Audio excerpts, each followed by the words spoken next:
Welcome back नाज़रीन। Bulletin जी बाक़ायदा शुरुआत कंदासीं। अहम ख़बर सां पीपी चेयरमैन बिलावल भुट्टो ज़रदारी जी हिदायतुनि ते बंदनि जो मुआइनो करण आयो आहियां।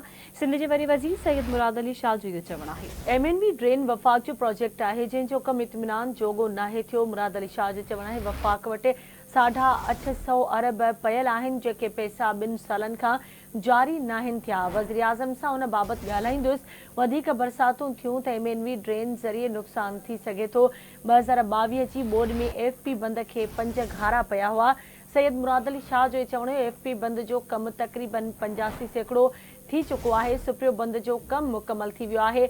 वॾे वज़ीर AFP बंद, सुप्रियो बंद ऐं MNV ड्रेन जो मुआइनो करे ब्रीफिंग वरिती। अहम ख़बर अवां सां शेयर कयूं पिया।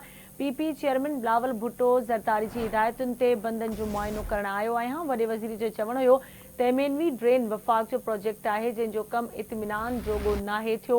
वफ़ाक़ वटि 850 अरब पयल आहिनि जेके पैसा 2 सालनि खां जारी नाहिनि थिया।